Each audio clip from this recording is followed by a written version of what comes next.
Albert Einstein, Richard Branson, Bill Gates, John F. Kennedy, Tony Robbins, Michael Phelps, Will Smith. That sounds like a list of highly successful titans in a variety of industries. What else do they have in common?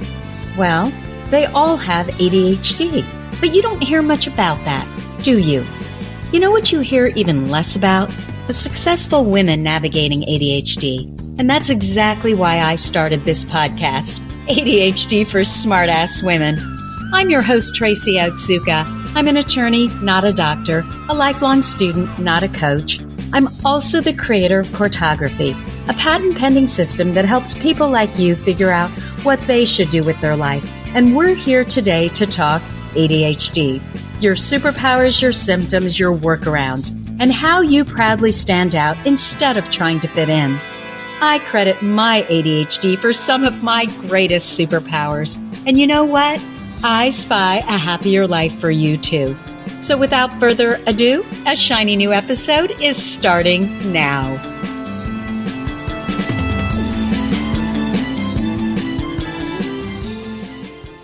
Hello, I'm Tracy Otsuka, and welcome to episode 11 of ADHD for Smartass Women. Today, we're going to be talking about gifted and ADHD. So, have you heard of the term 2E? It stands for twice exceptional, and it refers to individuals who are both gifted and they have a learning, emotional, behavioral, or social challenge. So they're gifted in one or more areas, for example, math and science, but they're challenged in other areas, like they might be dyslexic or autistic or have social issues. As you can imagine, you can be gifted and you can also have ADHD. And, I never thought I would ever do a podcast on this, but I wanted to do it after I heard Julie Skolnick speak at an online conference on ADHD for women that's hosted every year by Linda Rogley. I just happened to hear her speak, and I was just so fascinated by this topic.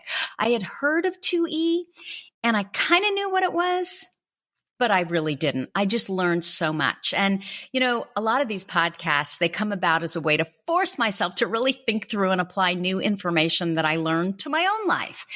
So I'm trying to come to a conclusion on what it is that I actually think or don't think about a specific subject. So I say, you know what? I'm going to do a podcast on it. It's going to force me to do the research. It's going to force me to learn and come to a conclusion on how I feel about that particular issue.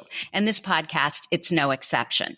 So anyway, Julie Skolnick works with gifted and distractible children and adults, and she advises educators and professionals in the state of Maryland, and I think also California, probably more than that, right? Apparently, according to Julie, there is no one definition of giftedness. All states have their own definition.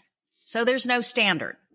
And so what Julie does is she talks about these 3 layers of giftedness. Well, she actually talks about that there's a 3-layer cake of giftedness. Number 1 is asynchronous development. So you're gifted in one or more areas, for example, math, artistically, musically, scientifically, but you're delayed in other areas. So there are some things that you can't do that are age appropriate because there may be a learning challenge, or as I said before, there may be a social or emotional delay. The second part to the 3-layer cake of giftedness, according to Julie, is perfectionism. So you have this need to control, right? And I'm a recovering perfectionist, but I don't think setting very high standards, so perfectionism is all bad. But still, you can have this need to control and make sure that everything is perfect. And that can create anxiety and really make you fearful of taking risks. It can also lead to an imposter syndrome. So I need to be perfect so they don't find out that I'm really a fraud and I'm not as smart as they think I am. And so apparently this is something that is part of giftedness as well. So we've got the asynchronous development, we've got the perfectionism, and then the third layer of the cake is intensity or overexcitability. And this comes from the Polish psychologist, I'm going to massacre this person's name, Kazimierz Dabrowski. And what this psychologist identified was 5 areas in which children exhibit intense behaviors. They're also known as overexcitabilities or supersensitivities. And these 5 areas are psychomotor, sensual, emotional, intellectual, and imaginational. And apparently gifted children tend to have multiple intensities, although one is usually dominant. So I'm going to go through these 5 overexcitabilities. Okay, the first one that I mentioned was psychomotor, and it's characterized primarily by high levels of energy. So children with this overexcitability, they seem to constantly be on the move. Even as infants, they need less sleep than other children. As adults, they're able to work long hours without tiring. I kind of think I have this one. These kids, when they're kids, they need to move in order to learn. And I feel like I'm exactly the same way. In order for me to learn, I'm always moving. I actually learn best when I'm working out. Number 2, they're active, but they're also capable of focused concentration as long as they're really interested. They're mentally stimulated. And this lack of mental stimulation can, for obvious reasons, be a problem in school, right? If they don't have it, then they're not really interested in school and they don't do particularly well in school. What else is part of this whole psychomotor overexcitability? Rapid speech, impulsive behavior, competitiveness, compulsive talking, a preference for fast action and sports, physical expression of emotions. So instead of being able to talk about how they're feeling, I think about my son, he may go hit his desk. Sleeplessness. And I think sleeplessness can be a difficulty falling asleep, waking up during sleep, but also not wanting to go to sleep. The second overexcitability is sensual. And this overexcitability involves a heightened awareness of all the 5 senses. So sight, smell, taste, touch, and hearing. And here are some of those traits. There's an appreciation of beauty, whether in writing, music, art, or nature. There's a sensitivity to smells, tastes, or textures of food. Sensitivity to pollution. Tactile sensitivity. So they really care about how certain fabrics feel, clothing, how they're put together, whether there are seams, tags. The third overexcitability is emotional. And some of the traits of emotional overexcitability are an extreme or extremes of emotion, anxiety, concern for others, a heightened sense of right and wrong or, justice and hypocrisy. Interpersonal intuition. So they can walk into a room and nobody has to say anything, but they can just feel the energy. They know what's going on. People with emotional overexcitability, they can get attached to people and places and things. Like they can get attached to stuff because I think it's because there's emotion in that, because memories are attached to people, places, and things. They have strong memory of feelings. They have problems adjusting to change. There's a need for security, and there's a physical response to emotions. So when I think about my son, I remember that, in 4th grade, he just started to have a lot of stomach problems that we later discovered were a result of anxiety. The 4th overexcitability is intellectual overexcitability. And this is probably the one that most of us think about when we think about gifted children. So it's characterized by activities of the mind. So these kids seem to be thinking all the time and they want answers to really deep questions. So the traits are deep curiosity, a love of knowledge and learning, a love of problem solving, avid reading, asking probing questions, analytical and independent thinking, and then concentration. They are able to maintain intellectual effort. The last overexcitability is imaginational. And the primary sign of this intensity is vivid imagination. These kids, they can visualize the worst possibility in every situation, and it can keep them from taking chances or getting involved in new situations. You may notice that your child exhibits vivid dreams, a fear of the unknown, a good sense of humor, a love of poetry, music, and drama, a love of fantasy, daydreaming. Now, Dubrowski was talking about kids, but clearly all these overexcitabilities, they can apply to, adults, right? Adult women like us as well. And, it's interesting. So my son had his 17th birthday yesterday, and all he wanted to do was go to this specific Japanese restaurant in our area called Hana. It's a really good Japanese restaurant. Specifically, though, what Marcus wanted is he wanted to try the Japanese Wagyu, and he wanted the A5 one, which was I guess it's the highest quality of this particular Wagyu, which is beef. It's a certain way that the Japanese prepare their beef. And so Marcus wanted to try the best quality Wagyu that he could find. He's a Japanophile.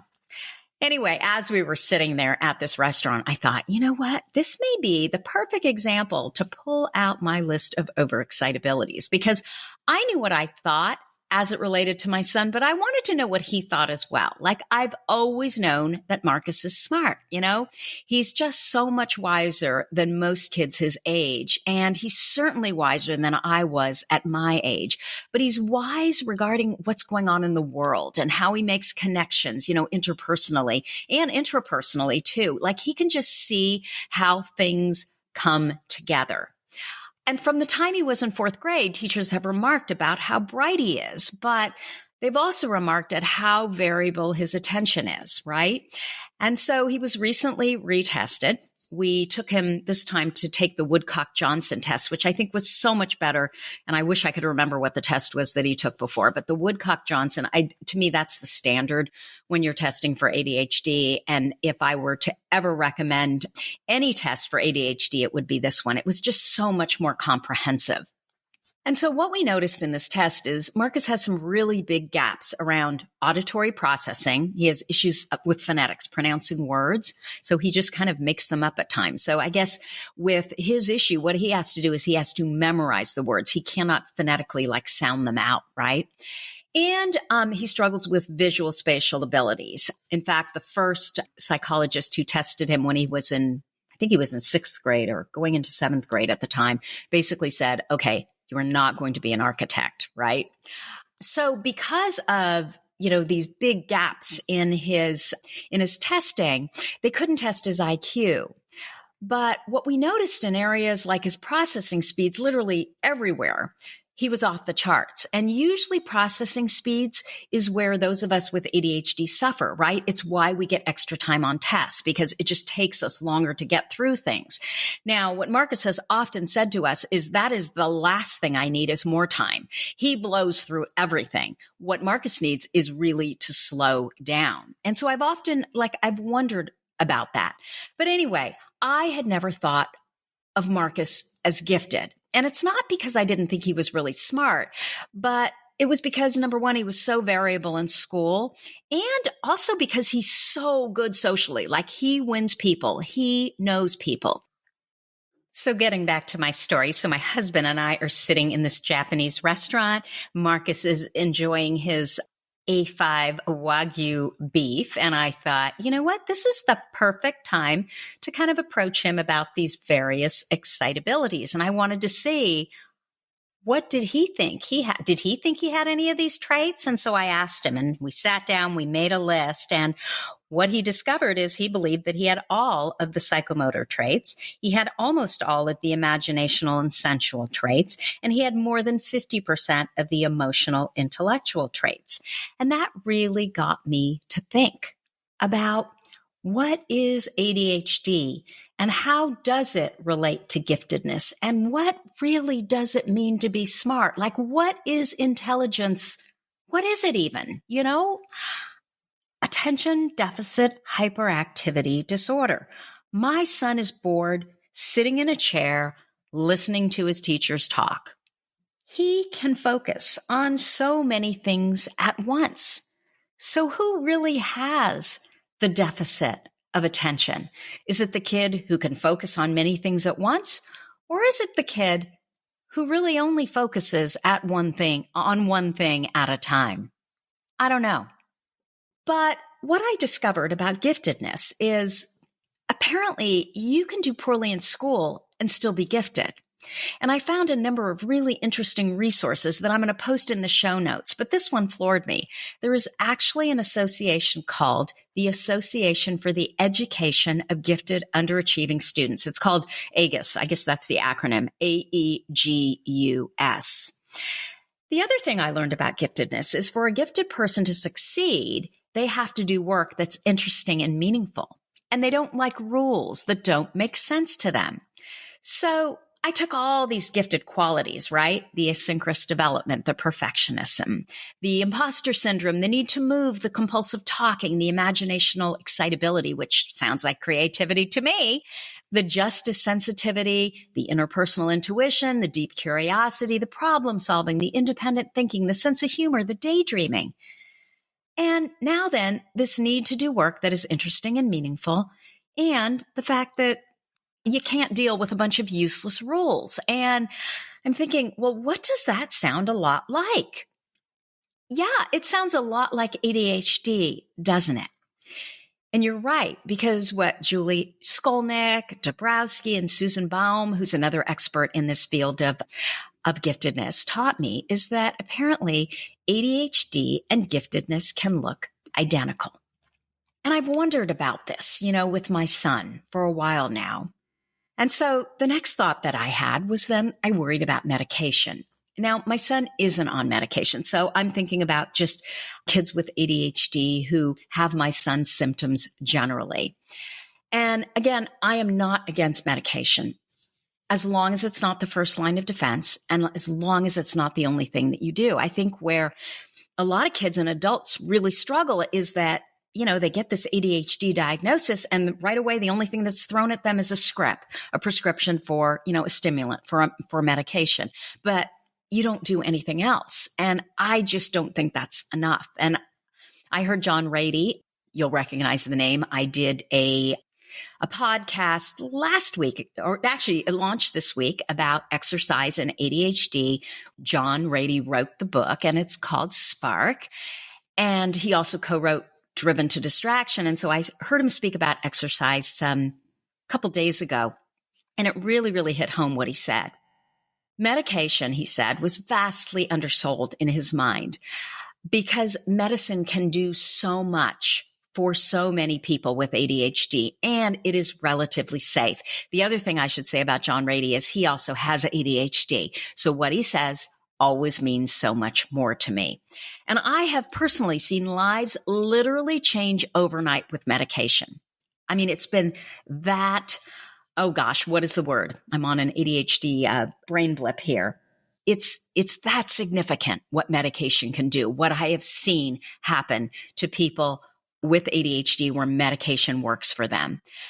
What John Rady said is that he feels that the damage done to the brain by stress, failure, humiliation, and self-concept, a negative self-concept, this feeling that you're a failure and you're making it a character issue, it's a lot worse than anything that a stimulant medication could ever do. And if you think about it, I mean, you know that you're bright and you know that you're not living to your potential, right? So what a lot of these ADHD people do then is they self-medicate. They go to alcohol, they go to recreational drugs, they go to coffee, they go to Red Bull. And medication is really different. It's just much better for those of us that suffer with ADHD. So please understand that I am not saying that I'm against medication. Okay. I'm just not for it as a first line of defense. And I do believe that it is not the only thing that you should do. And I just know this from personal experience. This is where I have come to this decision. But this is my question. Are we medicating these bright kids so they sit down, they shut up, they don't ask questions, they don't move, just so they can fit into an environment, schools, where frankly they're bored out of their gourd because they're not interested and they're not challenged? And to what extent is the traditional school environment creating these ADHD-like behaviors for these bright kids? I mean, couldn't we very well make a case for the fact that perhaps these kids are brighter than the kids that can sit down and follow the rules and pay attention and never ask questions and don't think, like they don't have that second and third level thinking? Why can't schools be held to a higher standard to provide educational options for these bright kids who have ADHD? And why don't schools and educators have the training and the knowledge to provide these educational solutions for these kids with learning and attention difficulties? Like, we don't really know what we're dealing with here in my mind. Like, is it a neurological problem that affects learning? Or is it just the environment? Are these kids just really bored and not challenged? Or is it a combination of both of these things? I've said this for years because it has been my experience with my smart, capable son. Smart kids with ADHD are the ones that fall through our educational cracks.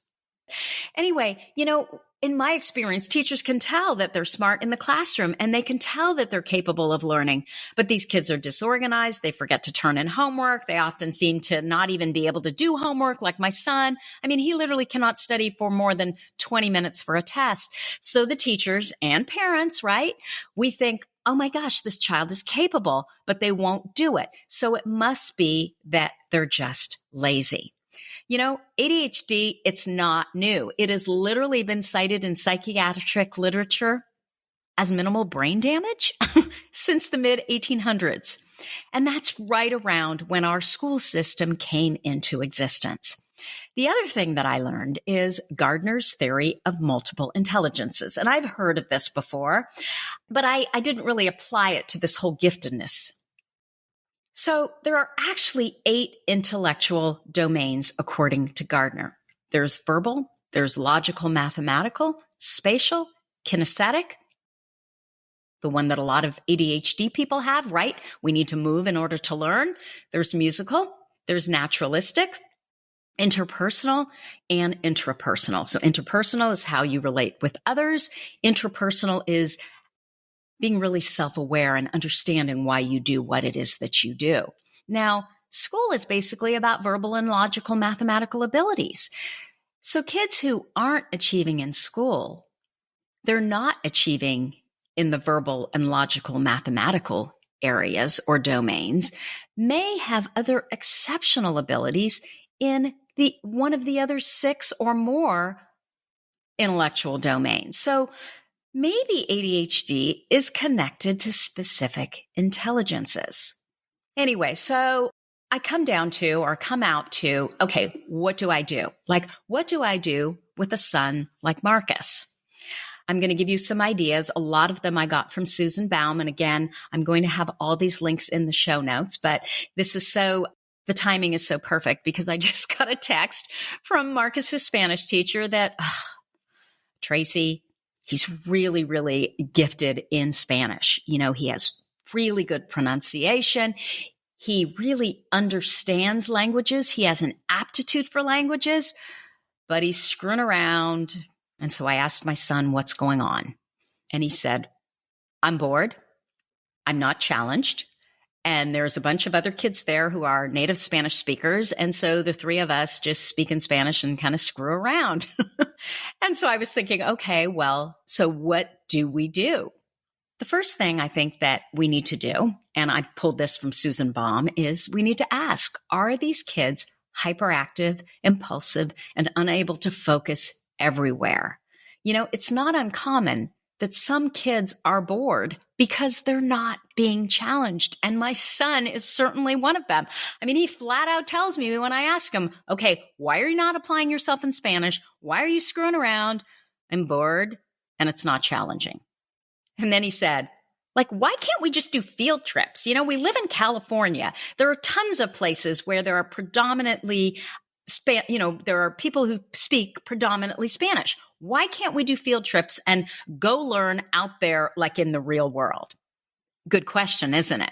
So number 2, using Gardner's theory of multiple intelligences, can educators teach using other intelligences? For example, for our kinesthetic learners like Marcus and a lot of kids and adults with ADHD, can we do things to teach where the kids are able to move around? We talked a lot about that in my podcast this week related to exercise, right?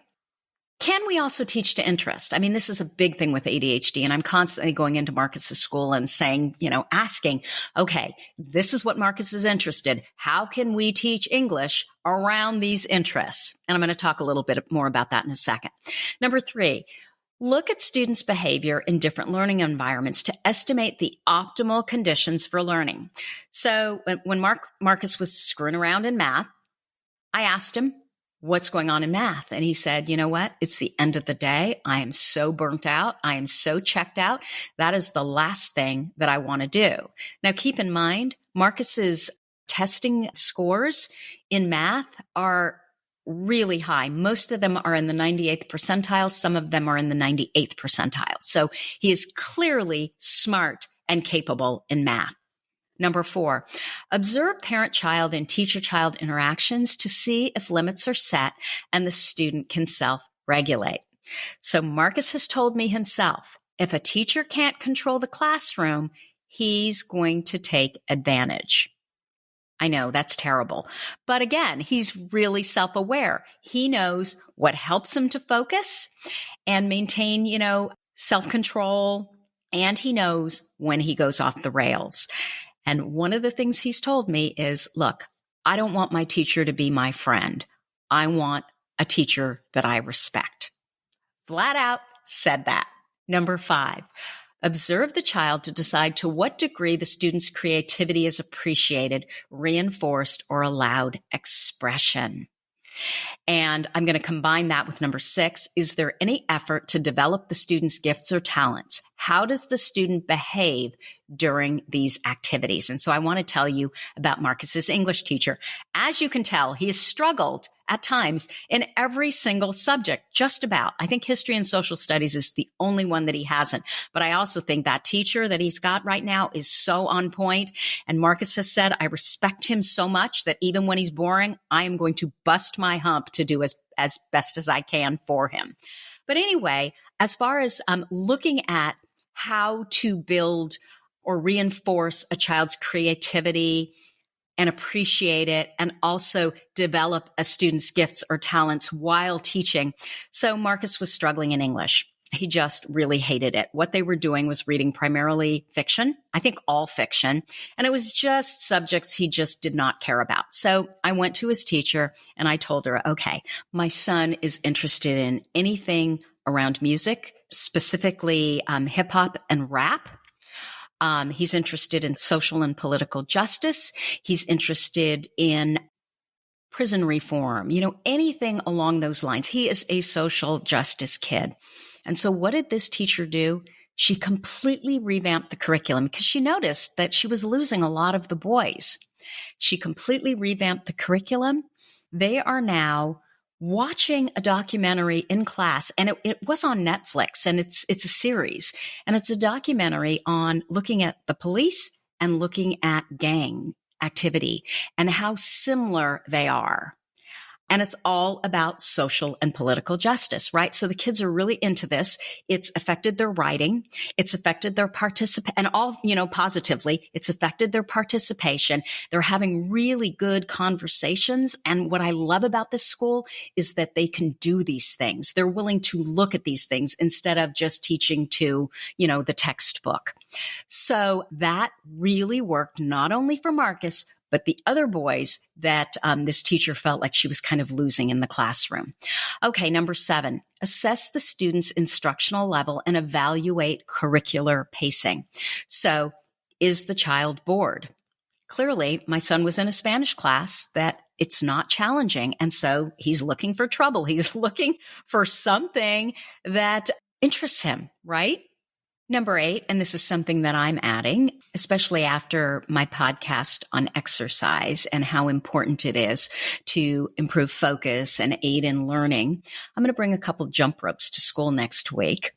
And what I'm going to tell the teachers or the mentors is, look, if Marcus is being a problem in school, he's a jokester. He's got a really good sense of humor. He's irreverent. He's funny. He can get all the kids moving in the wrong direction. So I'm going to tell them to just tell him to go into a separate classroom and jump rope for 5 minutes. He needs to get his heart rate up, and then that can hopefully improve his focus and aid in learning. I will report back to tell you if that works, because I think it's something that they should try with all of the kids. And I love that he goes to a school that I can make those kinds of suggestions, and I believe that they will try them. So finally, there's a lot of talk on if people with ADHD are just smarter. And so is there a correlation between high intelligence and ADHD? Now, generally, all the research seems to indicate that it's not true, right? That ADHD has nothing to do with how smart a person is. There are some individuals with ADHD that are super smart and they can perform really well on IQ tests, and many score in the average range. And then some, they're just lower. They score lower. Like all things ADHD, and just like symptoms, there's a continuum, right? Every ADHD brain is different. But then I have to ask, so what's smart? Do numbers on an IQ test even mean that you're smart? And I point you to Gardner's theory of multiple intelligences. And I have to say that I have known brilliant people with ADHD who didn't do well in school. But I have yet to come across someone with ADHD who wasn't truly brilliant in some aspect of life, whether that was math, science, interpersonal communication, music, art, design, filmmaking, you name it. ADHD people have this spark, this energy. They always seem to be learning, this intensity, if you will. And I guess that's become my mission in life, to help those people figure out where that brilliance lives. And in true ADHD form, I have just noticed that it starts with interest. So that's what I have to say about ADHD and being gifted, or how the two may or may not relate. As always, you're listening to ADHD for Smartass Women. If you like what you're hearing, I would so appreciate if you drop us a review. If you'd like to know more about me, our patent pending cartography system, or if you have a comment, a guest you'd like me to interview, or a topic idea for this podcast, feel free to contact me as well. If you go to my website at tracyotsuka.com and click on podcast in the navigation bar, you're going to see a microphone to your right where you can leave me an audio message. You can also reach out to me at tracy@tracyotsuka.com. Thank you so much for listening, and I will see you here next week. You've been listening to the ADHD for Smartass Women podcast. I'm your host, Tracy Otsuka, and we're available on iTunes, Stitcher, Spotify, and Google Play. If you liked what you heard, we sure would appreciate a review. And not coincidentally, ADHD for Smartass Women, well, that's also the name of our free Facebook group. Go look it up. We're a totally smartass community of successful, ambitious women who share our ADHD wins, questions, and workarounds. We'd love to have you join us. You can also find all my details over at tracyotsuka.com. Don't forget, I spy a happier life for us, and I'll see you again next week.